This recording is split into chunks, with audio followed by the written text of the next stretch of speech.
Olá meus amigos, meu nome é Paulo Silvestre, consultor e palestrante, estou aqui diretamente do HSM Expo. Do meu lado tem o Luiz César Verde, que é VP e Chief Customer Officer da SAP na América Latina, responsável pelo SAP Leonardo e pelo S/4HANA também na região. Verde, obrigado. Imagina, Paulo, como vai? Tudo bem? Tudo bem. A ideia hoje é conversar então um pouco de como a tecnologia pode ajudar o mercado de agro, certo?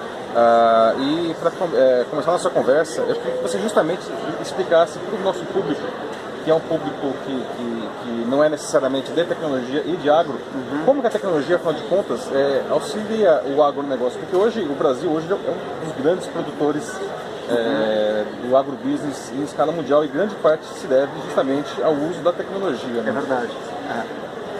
Então, Paulo, o assunto tem vários anos, né? Mas tem uma inflexão nos últimos anos muito interessante. Né?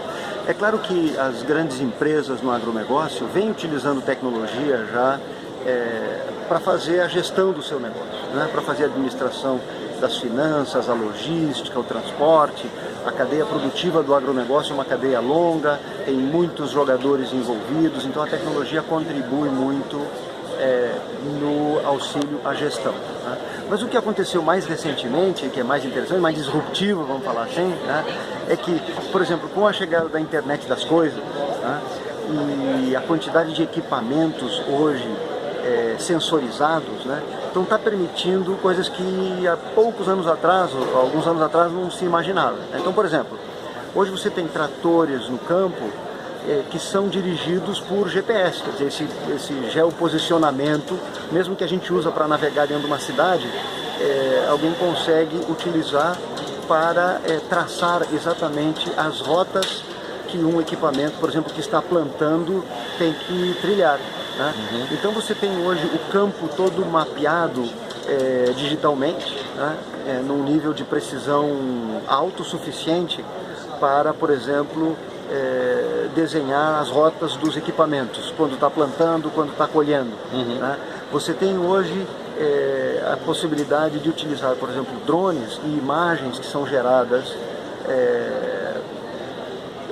a baixo custo, né? Por exemplo, para fazer análise da saúde, por exemplo, de uma lavoura, e com isso decidir como é que vai ser a administração, por exemplo, de fertilizantes ou até mesmo de pesticidas para acabar com alguma doença. Né? No passado, isso tinha que ser feito em alto volume, então os produtores botavam fertilizantes em toda a extensão do terreno, ou pesticidas em toda a extensão do terreno.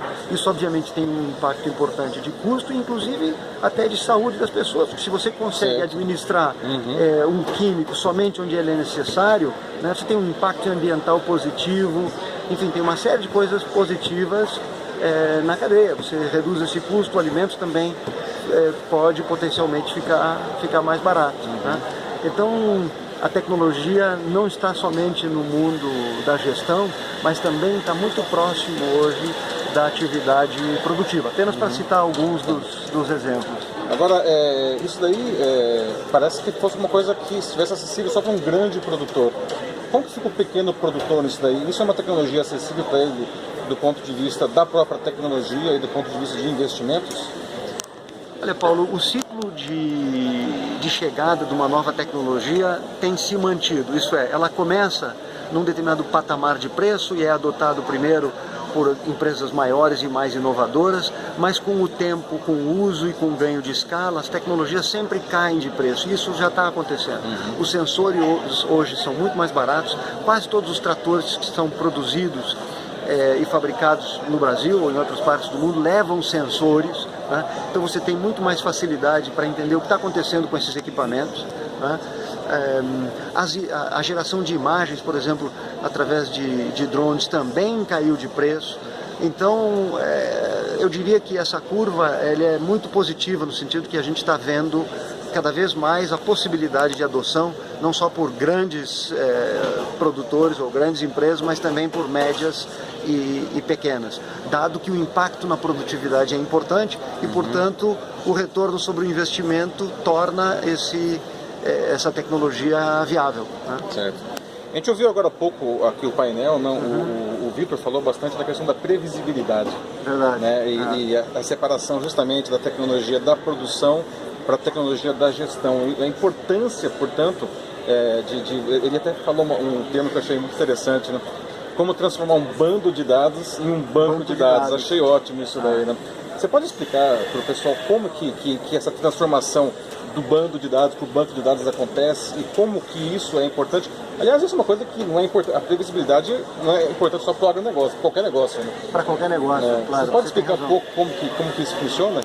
Então, quando o Vitor se referia ao bando de dados, né, ele estava fazendo referência às inúmeras iniciativas que hoje as empresas têm para medir coisas. Né?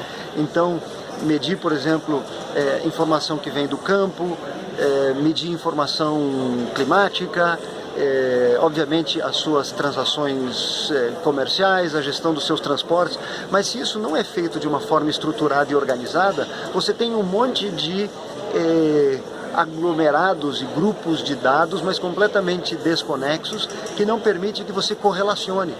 E é da correlação que você consegue tirar muito valor. Né? Então a SAP tem investido muito nisso, em criar modelos e sistemas para ajudar as empresas a trabalhar com dados que têm os mais variados formatos, dados estruturados e também dados não estruturados, para que, de uma forma inteligente, você possa correlacionar esses dados todos e aí tirar informação que seja relevante para você gerir melhor, conseguir mais eficiência e produtividade. Né? Ok. Bom, Verde, é isso aí. Queria agradecer o seu tempo novamente. Muito obrigado, Paulo. Prazer estar com você. Igualmente. Obrigado. Pessoal, é isso aí. Paulo Silvestre, diretamente da HCM Expo, com Luiz César Verde, da SAP aqui ao meu lado. Um abraço. Obrigado. Tchau, tchau.